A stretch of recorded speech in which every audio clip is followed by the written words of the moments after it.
Anime. Thank you. Thank you. Oh, you guys are just too kind. Anime. A lot of it aired in 2022.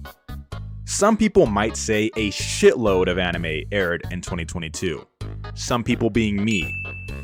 A shitload of anime aired in 2022. And not to toot my own horn or anything, but me saying there's a shitload of anime airing says a lot, as I consider myself a pretty avid seasonal anime watcher. But I'm not saying that as a bad thing. In fact, I think it's wonderful that there's this many anime out there to watch. There's so much out there that I think you'd be pretty hard-pressed to find something that doesn't at least slightly interest you. I mean, come on, you mean to tell me that girls going camping every single episode of the show doesn't sound interesting to you? It doesn't sound interesting? Oh. Fuck. Well, I guess that just means you have bad taste. Unlike myself, I am the textbook definition of good taste. My taste is so good, in fact, that I decided to take it upon myself to make a top 10 anime of 2022 list. So go ahead and relax. By the end of this video, you'll finally be able to have an opinion, and be able to show your friends just how smart you are by regurgitating everything I say word for word. But before I get started, I'm just gonna lay out some ground rules so you know what to expect with this list. I'm not counting OVAs or movies, so unfortunately, UDuCamp can't come in and take a surprise W. If the anime is a sequel, I'm only counting the season that aired this year. And if it had multiple cores or is a long-running series, I'm combining them. So for example, should Spy Family be included on this list, I'm counting both cores 1 and 2. Lastly, I will not be talking about Bleach. So if you're a Bleach fan, please keep watching, I really need the views. And with all of that out of the way, it's time to kick off the 2022 Kikuzoo Awards, everybody's favorite award show.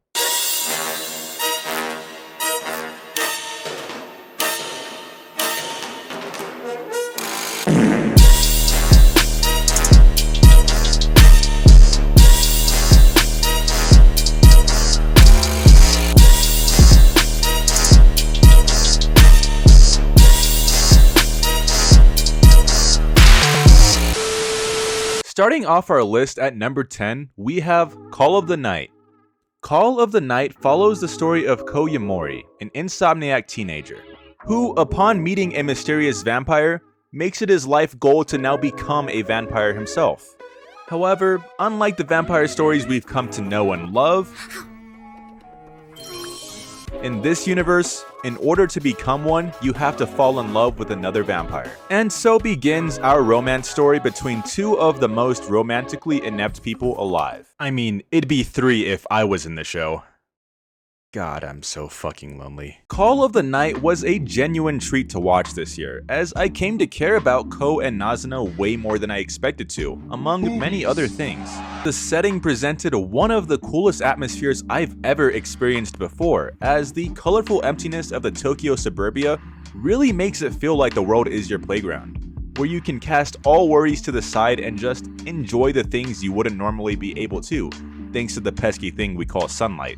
The hip-hop based soundtrack produced by CreepyNuts proved to be one of the most solid soundtracks of the year, and the wonderful animation, direction, and just about everything on the production side of things really helped solidify this show as one of the best anime of the year for me. While I can't justify it being higher up on this list, I would really suggest watching this if you're in the mood to just let loose and enjoy yourself. Speaking as someone who spends most of his time awake during the nighttime, it really resonated with me. And if you're anything like myself, you'll likely come to adore this love letter to all the nightcrawlers of the world out there. Coming in at number 9, we have Aharen is Indecipherable. Excuse me for spoiling my list a bit, but Komi Can't Communicate isn't anywhere on here, so I decided to make up for it by including the Better Quiet Girl anime. Aharen was one of the biggest surprises for me, as it was easily one of the funniest anime of the year.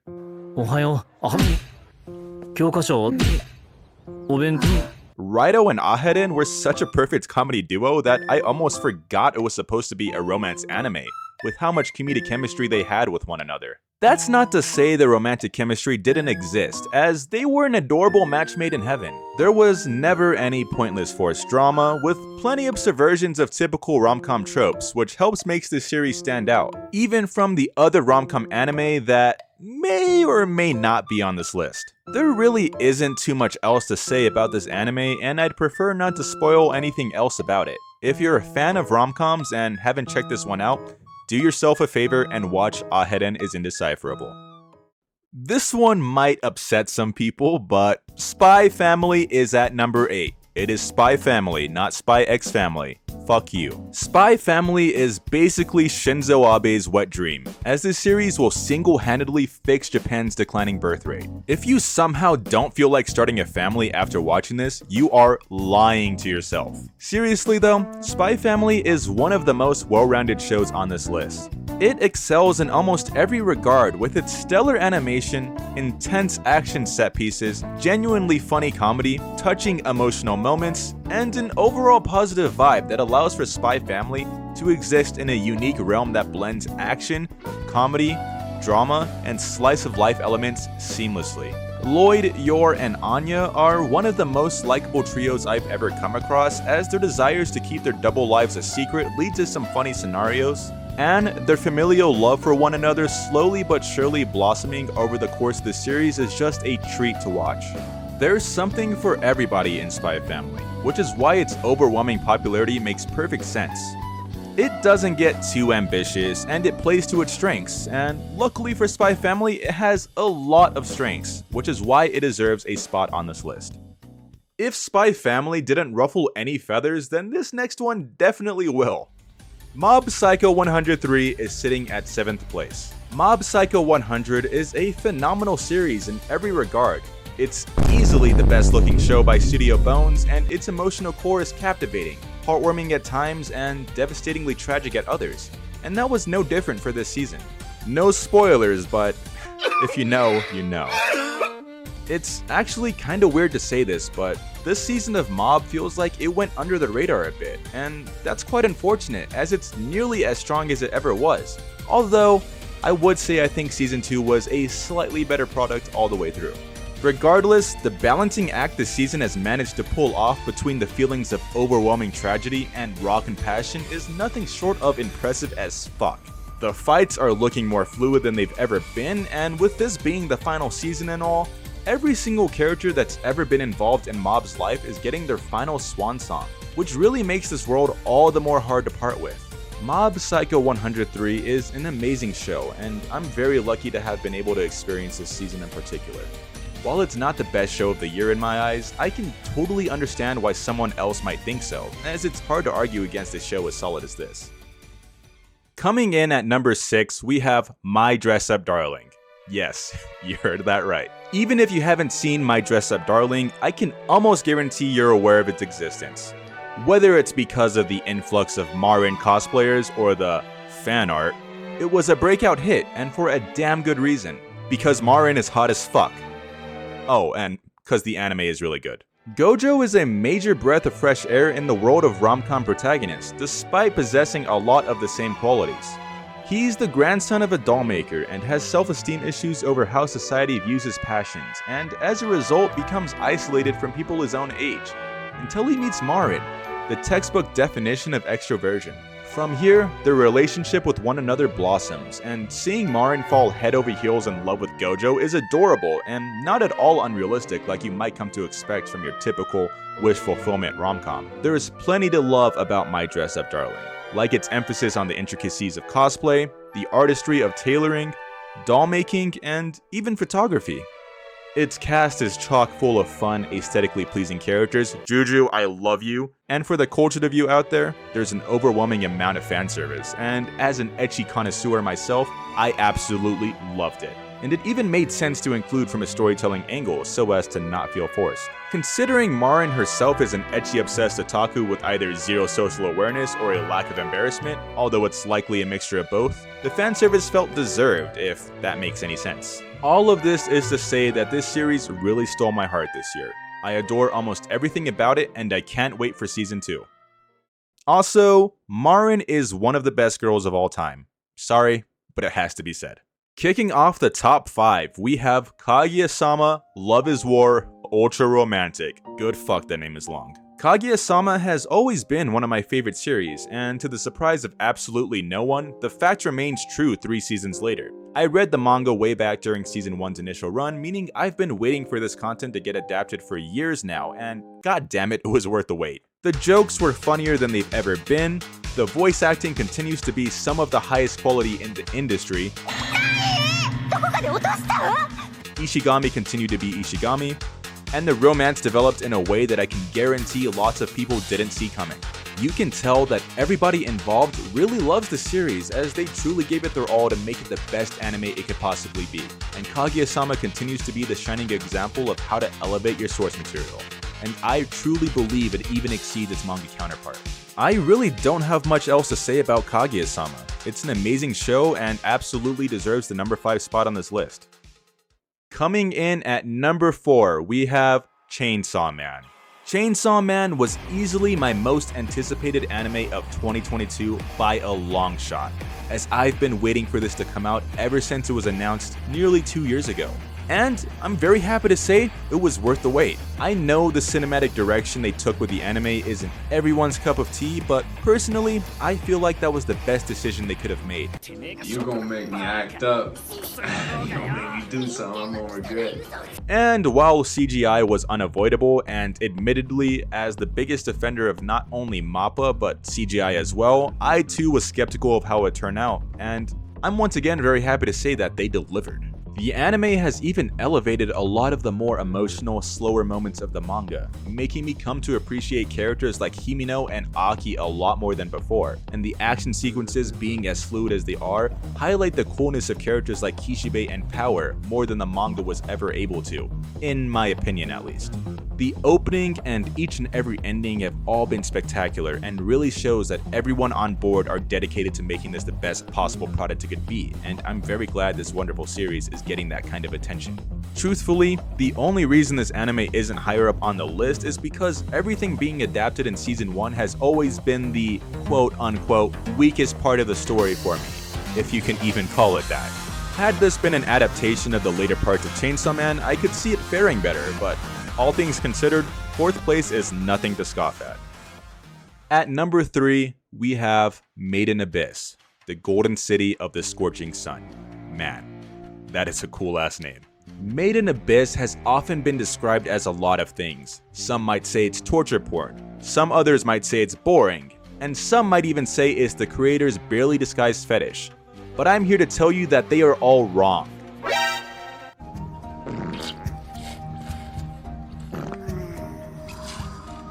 Okay, maybe that last one is true. Beyond the fetishes lies an enriching story that explores the horrors of humanity on our constant conquest of discovering the unknown and the lengths people will go to achieve it. And while Made in Abyss has always been a very hopeful story, it took me until this season to realize just how much of a one it truly is. I think what lies behind all the despair and tragedy lies the message that innocence and hope will prevail. A super optimistic message you wouldn't immediately predict from a show that turns nearly every child into a pile of flesh at any given opportunity. And I think for a show with only 2 seasons and a movie to have this much lore and depth to it is an incredibly impressive feat that doesn't get talked about enough. The Golden City itself is a haunting yet fascinating place, and even though the entirety of the season takes place here, the world of Made in Abyss still feels vast and endless. I think there's so much to unpack with this series, and this season specifically, as it asks lots of profound questions and challenges you to experience uncomfortable situations along with these characters.